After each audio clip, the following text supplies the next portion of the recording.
हरि ओम हरि ओम।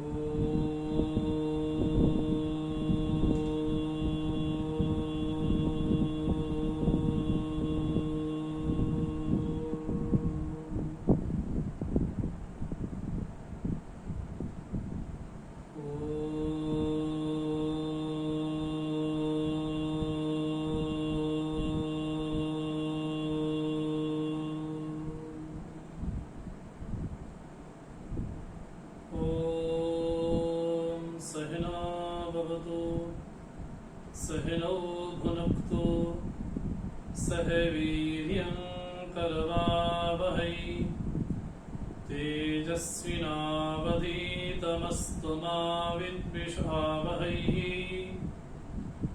ॐ शान्ति शान्ति शान्तिः।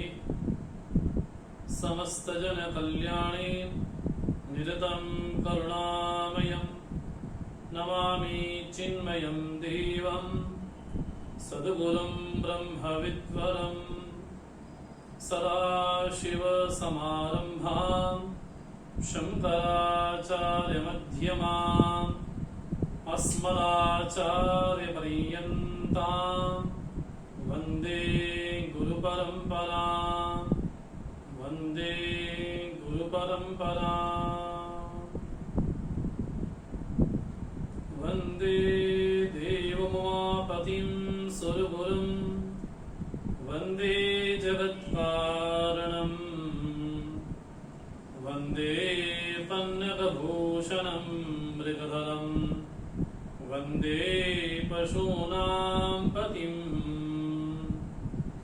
वन्दे सूर्यशशाङ्कवह्निनयनं वन्दे मुकुन्दप्रियम् वन्दे भक्तजनाश्रयं च वरदं वन्दे शिवं शङ्करं वन्दे शिवं शङ्करम्। अखिलेश्वर सर्वेश्वर भगवान सदाशिव की कृपा से, माँ ललिता की कृपा से, पूज्य गुरुदेव की आशीर्वाद से, पूज्य गुरु जी की आशीर्वाद से शिव महिम्न स्तोत्र पर हम चर्चा कर रहे हैं। इस स्तोत्र के माध्यम से पुष्पदंताचार्य भगवान के अनेक प्रकार के विग्रह का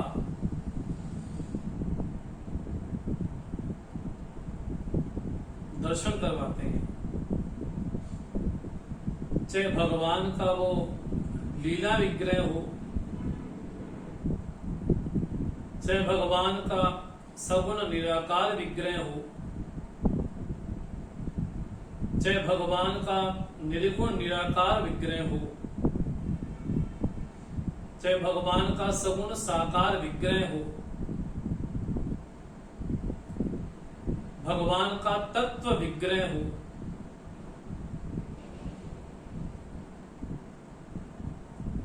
भगवान का महायोगीश्वर जिनका ध्यान करते हैं, महायोगी रूप में जिनका विग्रह हो, तो अनेक विग्रहों के माध्यम से पुष्पदंताचार्य हमारे समक्ष भगवान शिव के भिन्न भिन्न रूपों का, स्वरूपों का वर्णन करते हैं। एक भगवान का स्वरूप होता है, उस स्वरूप के द्वारा भगवान को लक्षित किया जाता है।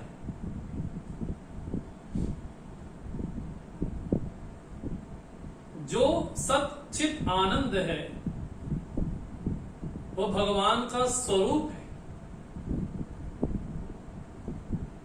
और जब ये कहा जाता है कि जहां से सृष्टि उत्पन्न हुई, जहां है, जहां जाकर के लीन हो जाती है, वो भगवान का कार्य को देखते हुए भगवान का लक्षण किया जाता है।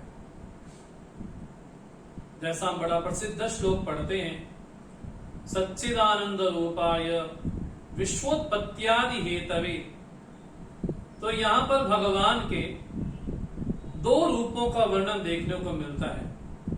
एक भगवान का जो वास्तविक स्वरूप है सच्चित आनंद, दूसरा विश्व की उत्पत्ति आदि का जो हेतु है, कारण है, कि जहां से सृष्टि की उत्पत्ति हुई, जहां है और जहां जाकर के लीन हो जाएगी। तो एक ही श्लोक में भगवान के दो रूपों का वर्णन देखने को मिला, जिसको हम वेदांतिक भाषा में कहते हैं, एक भगवान का स्वरूप लक्षण है और एक भगवान का तटस्थ लक्षण है। कोई नदी किनारे खड़ा हो, उस तट पे खड़ा हो और किनारे पे खड़ा हो के किसी को कहे कि वो देखो नाव जा रही, वो देखो वहां से लकड़ी जा रही है, तो तट पे खड़ा होकर के व्यक्ति कहता है कि वो दूर से उसको लक्षित किया गया। तो जो विश्व की उत्पत्ति स्थिति आदि का हेतु है, कारण है, वो तो भगवान का तटस्थ लक्षण है। तट पे खड़ा होकर व्यक्ति कहता है, अर्थात जगत को देख करके कहा जाता है कि ये जगदीश्वर है। दूसरा भगवान का सच्चित आनंद स्वरूप है, उनका वास्तविक लक्षण है भगवान का।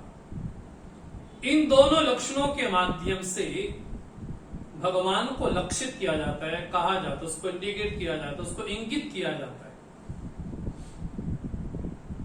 तो पुष्पदंताचार्य भगवान के अनेकानेक विग्रहों के द्वारा उनकी स्तुति करते हैं। अभी तक हमने भगवान के तत्व विग्रह का भी दर्शन किया, भगवान के लीला विग्रह का भी दर्शन किया, महोक्षा खटवांगा, इस रूप में भी हमने दर्शन किया कि किस तरह से विश्व कल्याण के लिए भी भगवान ने समाधि से बाहर आकर के षडानंद की उत्पत्ति की। तो भगवान का अनुग्रह स्वरूप का विग्रह भी यहां पर है। तो अनेक रूपों में, अनेक चरित्रों के माध्यम से, अनेक विग्रहों के माध्यम से भगवान शिव के दर्शन हमको प्राप्त होते हैं। अब पुष्पदंताचार्य एक आगे की ओर श्रृंखला में बढ़ते हैं और मुझे तो ऐसा प्रतीत होता है, मुझे ऐसा लगता है कि जैसे जैसे ग्रंथ की समाप्ति हो रही है, वैसे वैसे इस स्तोत्र में गंभीरता बढ़ती चली जा रही है। आगे आगे श्लोकों की जो गंभीरता है, जो तात्विक विवेचन किया गया है, वो बड़ा गंभीर लगता है हमको। और मुझे स्वयं इसको पढ़ करके लगता ही है कि जहां पुष्पदंताचार्य प्रारंभ करते हैं, महिन्ना पालन्ते परम विदिशो यद्य सदृशी अतीता पंथानम, यहां से जब स्तुति प्रारंभ करते हैं तो अंतिम आते आते भगवान का जो वास्तविक तात्विक स्वरूप है, जो कि श्रुति प्रतिष्ठ है, जो कि वेदांत वेद्य है, जो कि महापुरुषों की कृपा से ही गम्य है, ऐसे भगवान के सरल गंभीर प्रसन्न रूप का वर्णन अब प्रारंभ करते हैं। जहां योगी जन यम नियम अष्टांग योग के द्वारा और अंतर्मुख होकर के प्रसन्न मुद्रा में रह करके आनंद अश्रुओं के द्वारा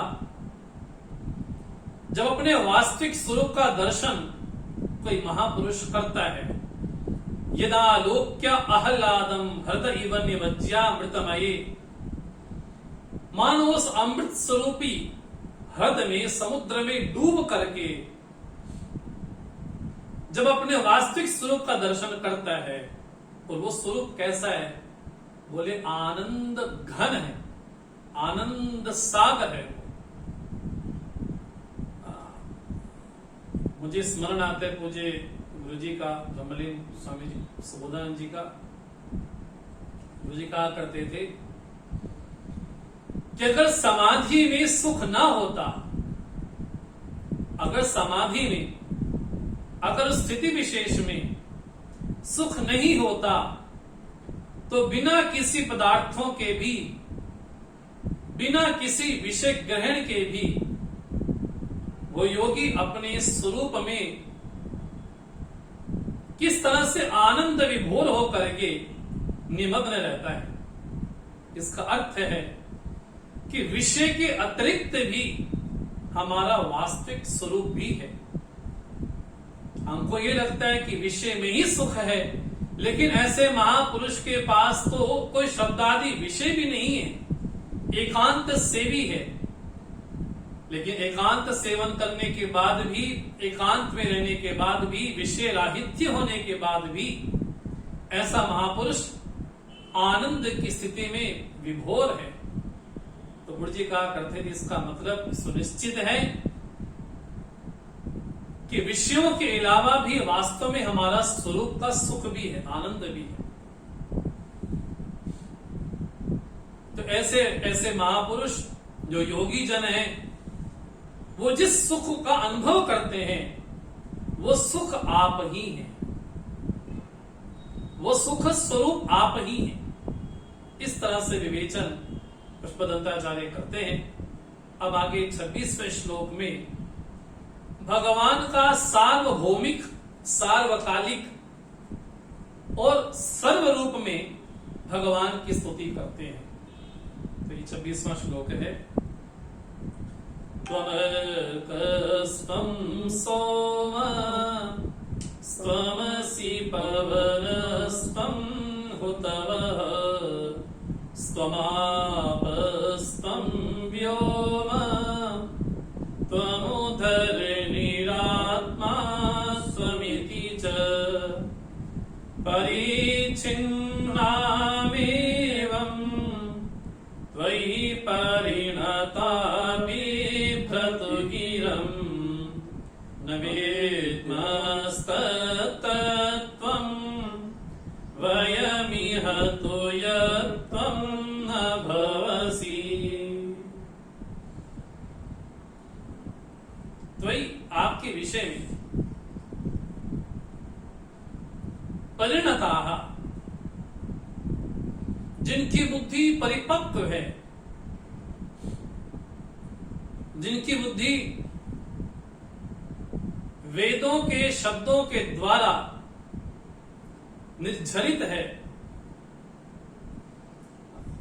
ऐसे जो महापुरुष हैं, ऐसे जो विद्वत गण हैं, ऐसे जो विद्वान हैं, जिनकी बुद्धि बड़ी व्यापक है, बड़ी विशाल है, बड़ी परिपक्व बुद्धि जिनकी है, वो आपके बारे में क्या क्या वर्णन करते हैं। तो भगवान का वो अष्टधा रूप में वर्णन करते हैं कि आप कौन हैं। तो कहते हैं, ऐसे महापुरुष क्या कहते हैं आपके बारे में। तो पहला शब्द है त्वम अर्कः, आप सूर्य हैं। त्वम सोमः, आप चंद्रमा हैं। तमसि पवनः, आप वायु हैं। त्वम हुतवः, आप अग्नि हैं। त्वम आपः, आप जल हैं। त्वम धरणी, आप पृथ्वी हैं। और त्वम आत्मा, और आपकी जीवात्मा रूप में बैठे हैं। इसको बोलते हैं भगवान की अष्टधा मूर्ति। इन अष्टधा मूर्तियों के द्वारा भगवान का ये वंदन किया जाता है। भगवान की स्तुति की जाती है, अष्टदा मूर्ति। तो स्वनाम धन्य महर्षि रमण भी अपने उपदेश सार में इसी बात को उद्धृत करते हैं। आचार्य रमण कहते हैं, जगत ईषधि युक्त सेवनम अष्ट मूर्ति भृत देव पूजनम। कितना तात्विक विचन आचार्य रमन ने किया होगा कि परमात्मा को किस तरह से भजा जाए, उसकी पूजा कैसी की जाए। तो बोलते अष्टदा मूर्ति भगवान की है। वो क्या अष्ट मूर्ति भगवान की है, ये तो तात्विक रूप है। और अगले ही एक श्लोक के बाद उन अष्टदा मूर्तियों के क्या क्या मंत्र हैं, इसका भी उल्लेख आगे दूसरे श्लोक में करेंगे। लेकिन आचार्य रमण कहते हैं कि भगवान की पूजा कैसी की जाए। तो कहा जगत ईषधि युक्त सेवनम, जगत में ईश्वर बुद्धि रख करके उसकी सेवा करना।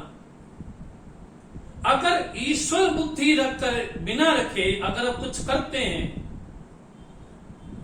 तो वो पुण्य तो होगा, वो परोपकार तो होगा,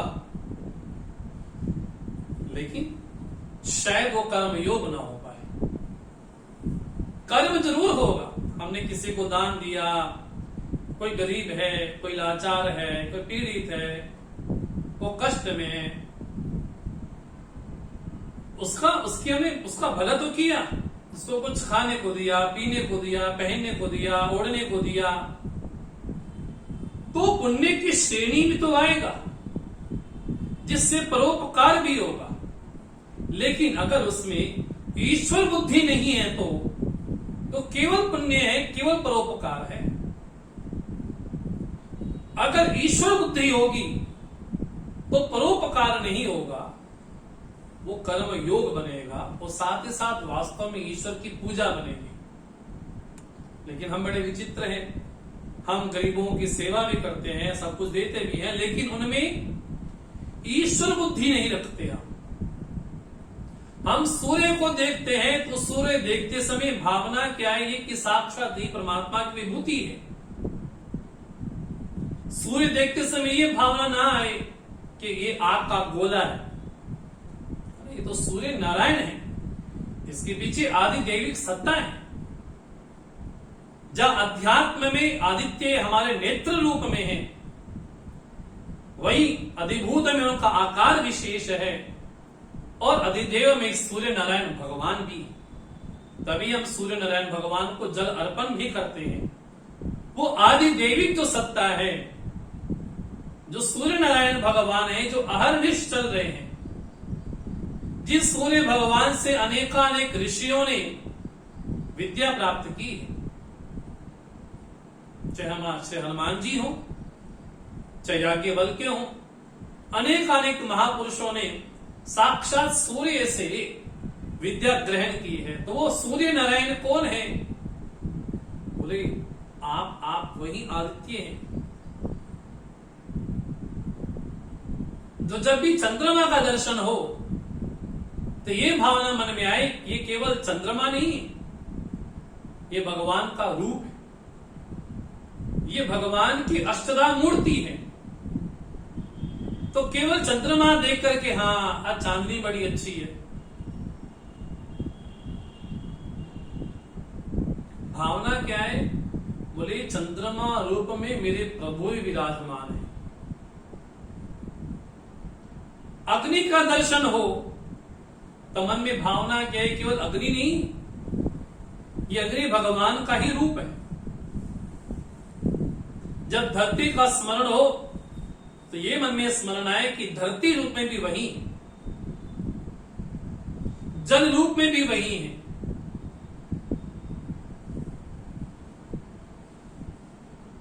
भगवान ने अनेक प्रकार की जब विभूतियां अपने गीता में कही भगवान ने, रसानाम अहम अपसु, जल में मैं रस तत्व में हूं। तो जब जल पिया जाए, जब पानी पिया जाए, तो उसमें जो रस आता है वो रस कौन है? बोले रस मैं ही हूं। तो जल पीते समय भी उसकी स्मृति आए, भोजन ग्रहण करते भी उसकी स्मृति आए, तो क्या बोला जाए? अहम वैश्वानरो भूत्वा प्राणिनाम देहमाश्रिता प्राणापान समायुक्ता पचाम्यन्नम चतुर्विधम। अन्न ग्रहण किया जाए तब भी यही स्मृति मन में आए। हमारे ऋषियों का चिंतन कितना कितना विशाल, कितना व्यापक होगा कि हम पूजा का अर्थ समझते हैं कि मंदिर जाना, भगवान को जल अर्पण करना, पुष्प चढ़ा देना, भगवान की आरती करना, पूजा हो गई। बोले तो पूजा का एक अंग विशेष है। हम मंदिर जाते कितनी देर के लिए जाएंगे? 10 मिनट के लिए, 20 मिनट के लिए, आधा घंटे के लिए, 2 घंटे के लिए, 3 घंटे के लिए, ज्यादा से ज्यादा। लेकिन बाकी जो समय होगा उस समय हमारी भक्ति कैसी होनी चाहिए? तो हमारे ऋषिजन कहते हैं कि जब सूर्य का दर्शन करें तो मन में भावना हो कि साक्षात शिव है। चंद्रमा का दर्शन हो तो लगे कि शिव है। जल दर्शन हो तो लगे कि ये शिव है। धरती का स्पर्श हो तो लगे कि ये शिव है। वायु का स्पर्श हो तो लगे कि ये शिव है। अष्टदा मूर्ति रूप में भगवान का जो दिव्य विग्रह है, उन दिव्य विग्रहों में अष्टदा रूप में भगवान की स्तुति हो, भगवान की पूजा हो। इसलिए आचार्य रमन कहते हैं जगत ईशधि, जगत में ईश्वर बुद्धि करते हुए युक्त सेवनम अष्ट मूर्ति भृत। जो भगवान की अष्टदा मूर्ति है, उस अष्टदा मूर्ति के द्वारा भगवान का पूजन हो। देखिए हमारे पुष्पदंताचार्य कहते हैं परिणता बिभ्रतु गिरम, जिनकी बुद्धि बड़ी परिपक्व है,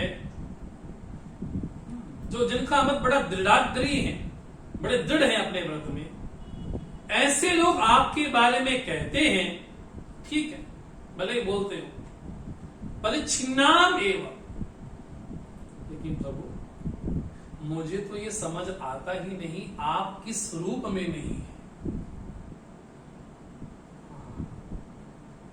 वयम, हम लोग तो न विद्मः तत्वम यत्वम न भवसी, हम तो वो तत्व जानते ही नहीं है जिसमें आप विद्यमान नहीं।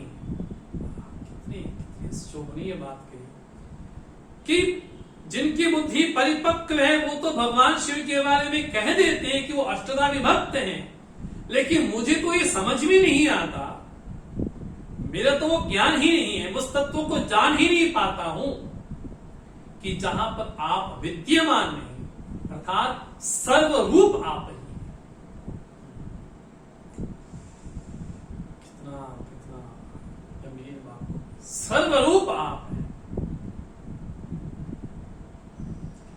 मैं किसी भी वस्तु का स्मरण भी करता हूं, स्पर्श भी करता हूं, इंद्रिय से कोई भी वस्तु ग्रहण भी करता हूं, मुझे कोई ऐसा तत्व दिखाई नहीं पड़ता कि जहां पर आप नहीं हैं। जब भगवान का स्मरण आता है, जब भगवान कहते हैं अपनी विभूतियों के बारे में, अहम आत्मा गुडाकेश सर्वभूत आशय स्थितः अहम आदिश्च मध्यम च भूतानाम अंत एव च। ये गुडाकेश मैं ही आत्मा, सर्वभूत आशय स्थितः, संपूर्ण प्राणियों के हृदय में मैं ही निवास करता हूं, मैं ही आदि हूं, मैं ही मध्य हूं और मैं ही अंत हूं, अर्थात सर्व रूप में भगवान ही देदीप्यमान हो रहे। ये भगवान का सर्वरूप में दर्शन है। जहां उपनिषद उसके बारे में ये कहता है इदम सर्वम यदमयम आत्मा सर्वम ब्रह्म, जहां उपनिषद किसके बारे में कहता है अयम आत्मा ब्रह्म, वही उपनिषद उसके बारे में ये कहता है, ये आत्मा सर्वांतर, यही आत्मा सर्वांतर है। बोले हर वस्तु में वो विद्यमान है, अगर उसका स्मरण हो जाए। इसलिए हमारे ऋषियों का चिंतन कैसा है, उठते बैठते सोते जागते खाते पीते किसी भी वस्तु को ग्रहण करें तो स्मरण किसका है? बोले स्मरण अंतर्यामी परमात्मा का ही है। ये भगवान की दिव्य स्तुति है, ये भगवान की दिव्य पूजा है वास्तव में। जहां उपनिषद उसके बारे में बोलते हैं सर्वम खड्गम ब्रह्म, ये सब कुछ ब्रह्म ही तत्व है। जहां हमारे गोस्वामी जी कहते हैं सिया राममय सब जग जानी, करहु प्रणाम जोरी जुग पानी। मैंने पूरे जगत को विश्व को क्या समझा है? तो कहा सिया राममय, पूरा जगत मुझे सिया राममय लगता है, उसके अलावा कुछ लगता ही नहीं। ऐसा जान करके मैं त्रिभुवन को प्रणाम करता हूं।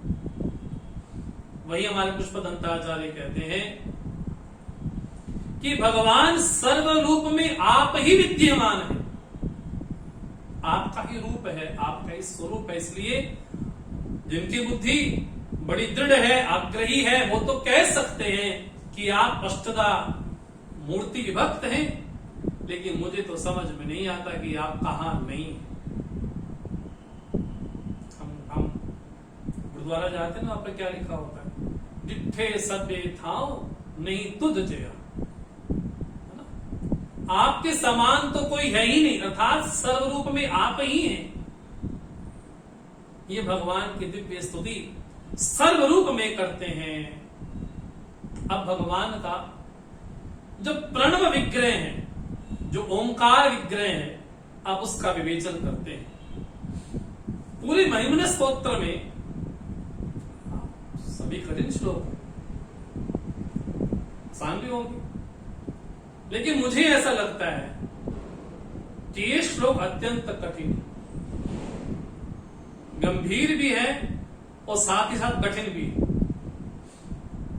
तो प्रणव रूप में, ओंकार रूप में भगवान शिव ही विद्यमान है।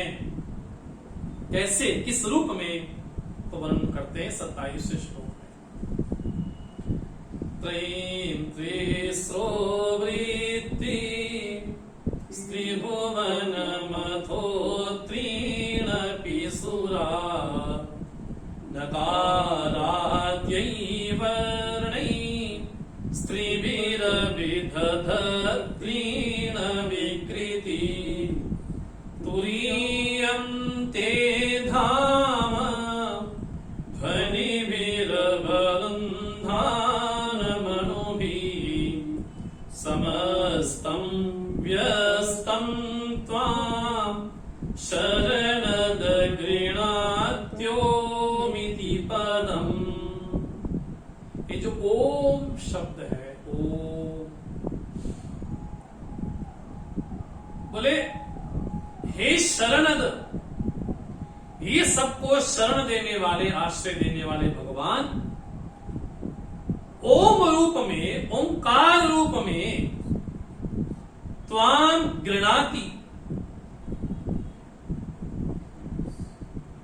ओम रूप में आपके बारे में कहा जाता है।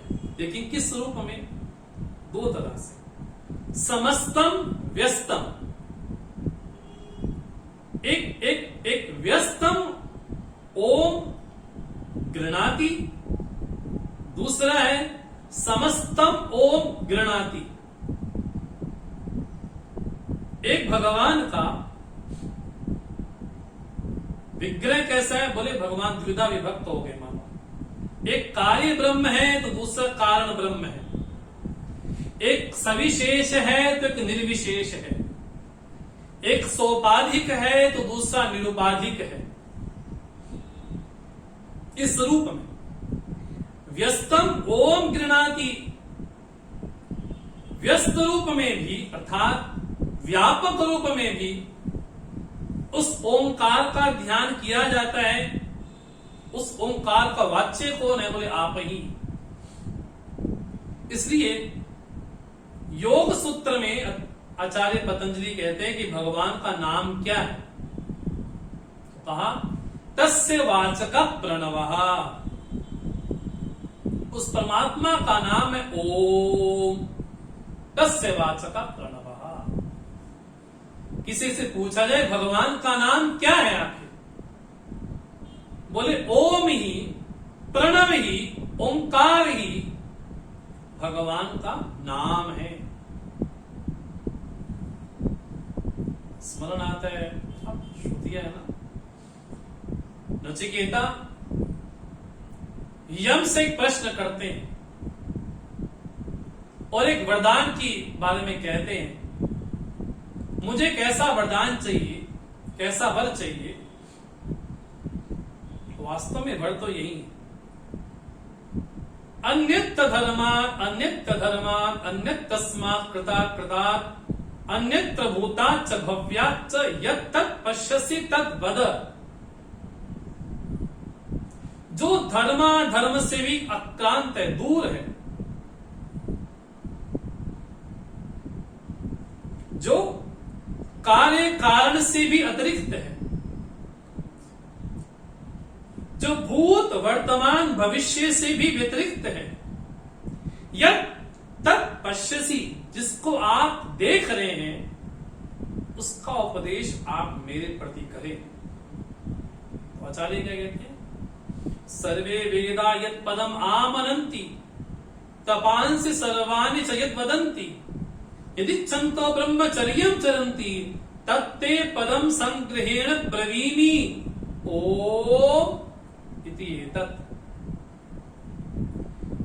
जिसके बारे में सारे वेद कहते हैं, सारी वेद श्रुतियां कहती हैं, जिस उद्देश्य को लेकर के तपस्विजन तपस्या करते हैं, जिस उद्देश्य की प्राप्ति के लिए साधकगण संयम पूर्वक व्रतानुष्ठान करते हैं, उस पद के बारे में तुमको बतलाता हूं। तत्ते पदम संग्रहेण ब्रवीमि, बड़े संक्षेप में कहता हूं क्या पद है वास्तव में। तो श्रुति कठोपनिषद की कहती है ओम, वो ओम ही। श्रुति कहती है एतद आलंबनम श्रेष्ठम एतद आलंबनम परम एतद आलंबनम ज्ञात्वा यो विच्छति तस्य तत्। बोले इस ओंकार का अगर कोई आलंबन लेता है, ओंकार का आलंबन कैसा, बोले श्रेष्ठ है, परम है। उस आलंबन का आश्रय लेने के बाद साधक के मन में जो हो उसको प्राप्त करता है। अब कल्पना करें कि श्रुतियों के जो मंत्र हैं, जो अनादि अपौरुष भगवान की वाणी है, पुष्पदंताचार्य इसके बारे में कहते हैं व्यस्तम ओम गृणाति समस्तम ओम गृणाति। कोई व्यस्त रूप में अर्थात सविशेष रूप में, निर्विशेष रूप में, सोपाधिक रूप में, उपाधि के सहित और उपाधियों के बिना भी इस ओंकार का ही कान जी क्या करते हैं, ध्यान करते हैं, उसको लक्षणा करते हैं। तो वास्तव में ओंकार स्वरूप कौन है, आप ही है। ये तो तीन की बात आ गई। वो तीन क्या है, एक तो समस्त ओम शब्द है, एक व्यस्त ओम शब्द, इसमें आ उ और मा त्रिधा विभक्त है। बोले वेद उसके बारे में कैसा कैसे कहते हैं, बोलते हैं त्रयी अर्थात तीनों वेद, ऋग यजुः साम। अथर्व वेद का उसका अंतर्भाव होने के कारण उसका नाम अलग से नहीं गिना जाता। तो त्रयी व्यस्तम ओम गृणाति,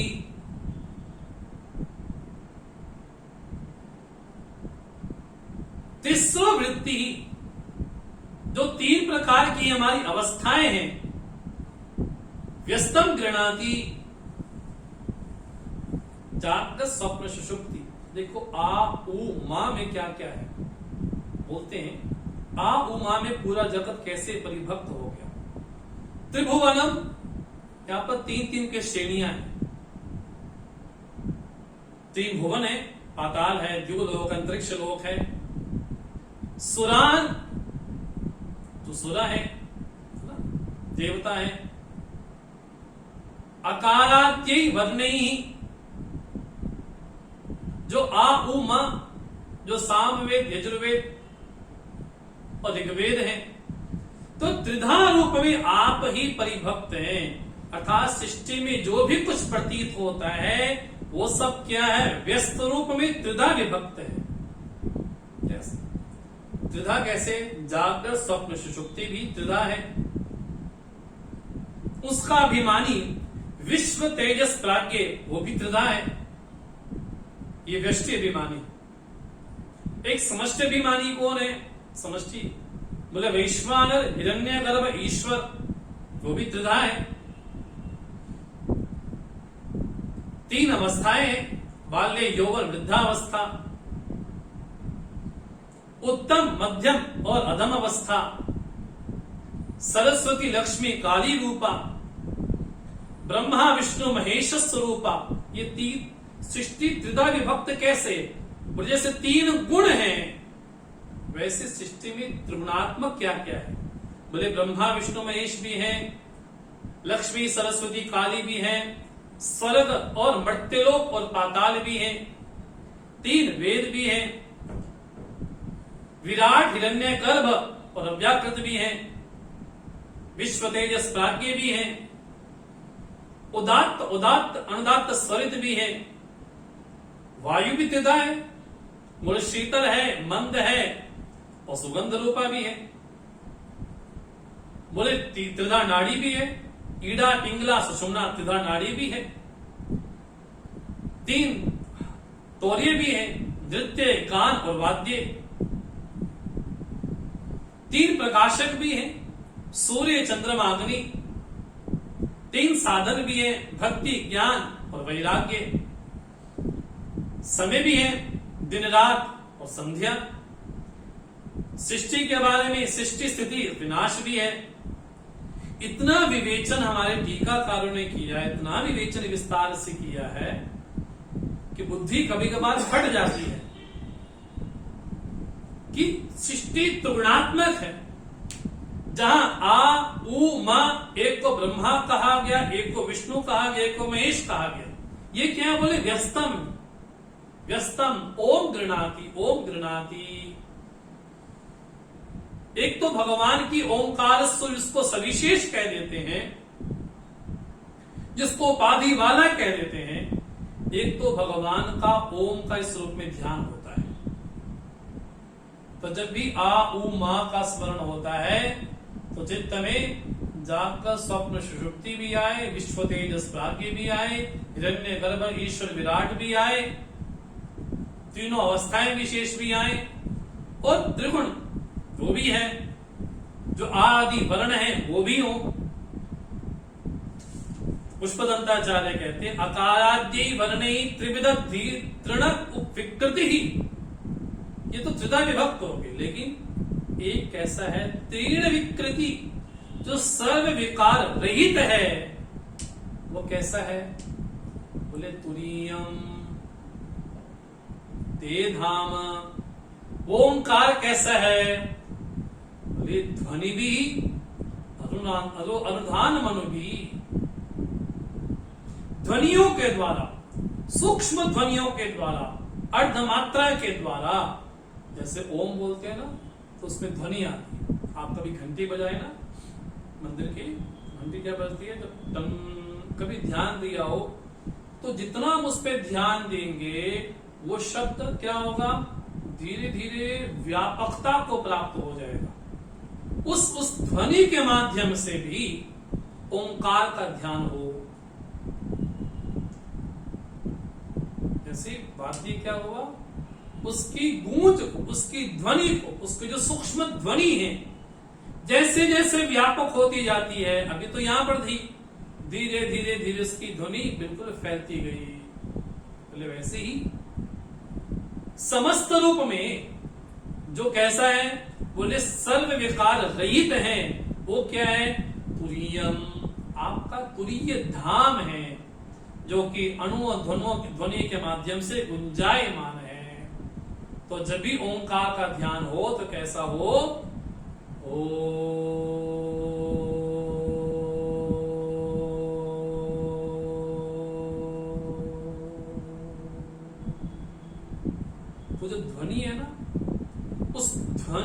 में समस्त रूप में उस ओंकार का ही स्मरण हो। तो ओम जो शब्द है आकृति है, वो भगवान का प्रतीकात्मक रूप है, भगवान का अवतार ही है वो, केवल केवल चिन्ह मात्र नहीं है वो। कभी मन आए तो पढ़ना चाहिए कठोपनिषद, और कभी मन आए तो पढ़ना चाहिए प्रश्नोपनिषद, और कभी मन आए तो पढ़ना चाहिए मांडूक्य उपनिषद। तो ओम शब्द की बड़ी विस्तृत व्याख्या इन तीनों उपनिषदों में देखने को प्राप्त होती है। भगवान का वास्तविक स्वरूप बोले व्यस्त रूप में भी वही है और समस्त रूप में भी वही है।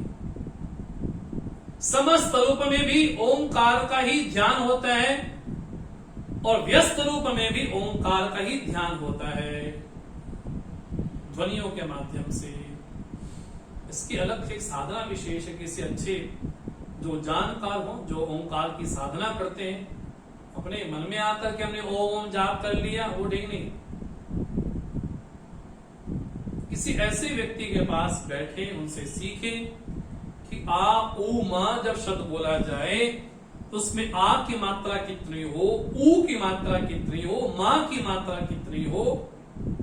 ये अपने स्वतंत्र ढंग से हमने ओम का जाप कर लिया, तो एक हमारी उच्छृंखलता हो सकती है कि ओम तो गुरुपदिष्ट है। जब सन्यासी को मंत्र दिया जाता है तो प्रणव मंत्र दिया जाता है, बकायदा गुरुओं को शिक्षा देते हैं, दीक्षा देते हैं, विधि पूर्वक देते हैं। इस रूप में ओंकार की स्तुति पुष्पदंताचार्य करते हैं। भगवान का प्रणव रूप में ध्यान है। ओंकार रूप में जब भी ओम का स्मरण हो तो पुष्पदंताचार्य कहते हैं कि ओम रूप में मेरे अंतर्यामी परमात्मा ही विद्यमान है। ऐसा। अब अगले श्लोक में जो पहले भगवान की अष्टधा मूर्ति गई थी, अब नामाष्टक भगवान का जो विग्रह है वो कैसा है, अब उसका वर्णन करते हैं। भवा शर्वो रुद्रा पशुपति रथोग्रा सहमान तथा भीमेशाना पीति यदभिधानाष्टकमिदम् अमोऽस्मिन् प्रत्येकम् प्रविचरति देव श्रुतिरपि यास्मै धाम्ने प्रणिहित नमस्योऽस्मि भवते। ये भगवान की अष्टधा मूर्ति, उन अष्टधा मूर्तियों का नामों के द्वारा उनका भजन हो, उनका यजन हो, उनकी स्तुति हो, उनकी पूजा की जाए। भवा शर्वाः रुद्रः पशुपतिः उग्रः महादेवः भीमः ईशानः यद विधान अष्टकम इदम, भगवान की अष्टधा मूर्ति है। कभी हमने पहले भी शायद बताया था कि साउथ में, दक्षिण भारत में पंचभूत जो है उनका विधिवत मंदिर है। आकाश का मंदिर है, चिदंबरम है, पृथ्वी का मंदिर है ना? वो कहां बोले कांचीपुरम में। जल जो भूत है उसका मंदिर जम्बुकेश्वर में है, त्रिचपल्ली में। अग्नि जो भगवान का अरुणाचल स्वरूप है, आकाश जिसको चिदंबरम कहते हैं हम, और कालहस्ती बोले वायु रूप भगवान को उग्राय नमः। यजमान रूप में गोकर्ण है, पशुपति तो साक्षात है ही। तो जब भी अष्टधा मूर्ति का स्मरण हो, भगवान की पूजा की जाए तो क्या बोला जाए? ओम शर्वाय नमः, ओम भवाय नमः, ओम रुद्राय नमः, ओम भीमाय नमः, ओम उग्राय नमः, ओम पशुपतये नमः, ओम महादेवाय नमः। भगवान की अष्टधा मूर्तियों के अष्टधा मंत्र भी हैं। तो जिन मंदिरों में आप दर्शन करने जाते हैं जहां भगवान की अष्टधा मूर्ति है, वहां पर इन मंत्रों के द्वारा भगवान की स्तुति की जाती है। क्षिति मूर्तये सर्वाय नमः, जल मूर्तये भवाय नमः, अग्नि मूर्तये रुद्राय नमः, वायु मूर्तये उग्राय नमः। तो भगवान की अष्टधा जो विभक्त मूर्तियां हैं, उसके बारे में देवा श्रुतिरपि प्रवचरति, उसके बारे में तो श्रुतियां भी कहती हैं, श्रुतियां भी उसके बारे में कहती हैं। देव भी अपने कर्णों के माध्यम से उन नामों का स्मरण करते हैं, श्रवण करते हैं, देवता भी श्रवण करते हैं। ऐसा भगवान का जो अष्टधा नाम है, मैं अपने बारे में क्या कहूं, प्रिया यास्मै धामने प्रणहित नमस्योस्मि भवते, मैं तो मनसा कर्मणा वाचा, हे ज्योति स्वरूप धाम ने, हे भगवान शंकर, मैं आपको युक्त होकर के प्रणाम करता हूं। सर्व रूप में आप ही विद्यमान है। भगवान की अष्टधा मूर्तियों के द्वारा, अष्टधा मंत्रों के द्वारा मैं परिपात होकर के, नमस्कार करके, प्रणाम करके, वो भी कैसा, मनसा कर्मणा वाचा प्रणाम करता हूं मैं। तो जब भी भवा का स्मरण हो तो शिव का स्मरण हो। भवाय नमः, रुद्राय नमः, सर्वम रोदयति, दुष्टों को दुख देने वाले पशुपति ही, बोले हम जीव रूपी पशु हैं और माया रूपी पाश ने हमको बांधा हुआ है। इसके जो स्वामी हैं पशुपतिनाथ, उनका स्मरण हो, भीम रूप में स्मरण हो और ईशान रूप में स्मरण हो। प्रभु मैं सब रूप में आपको ही प्रणाम करता हूं, आपको ही नमन करता हूं। तो भगवान का प्रणव विग्रह, सविशेष और निर्विशेष, भगवान का अष्टधा विग्रह, और यहां पर वर्णन किया भगवान के अष्टधा नामों का विग्रह। इन नामों के द्वारा भगवान की स्तुति यहाँ पर की गई। तो जब भी हम भगवान को जल अर्पण करें, जल चढ़ाएं, तो इन मंत्रों को कोशिश हो सके तो बोलना चाहिए। भवाय नमः, रुद्राय नमः, षट्वाय नमः, पशुपतये नमः, उग्राय नमः, महादेवाय नमः, भीमाय नमः, ईशानाय नमः। तो 8 नामों के स्मरण के द्वारा भगवान के नाम विग्रह का वर्णन यहाँ पर किया गया। आज के सत्र को हम यही विराम देते हैं। इसमें भी किसी कार्यवश हमको कहीं जाना है तो 2 दिन का बीच में विलंब रहेगा, तो 2 दिन के बाद फिर पुनः आपसे मिलते हैं। ओम पूर्णमदः पूर्णमिदं पूर्णात् पूर्णमुदच्यते पूर्णस्य पूर्णमादाय पूर्णमेवावशिष्यते। ओम शांति शांति शांति। हरि ओम। श्री गुरुभ्यो नमः। हरि ओम।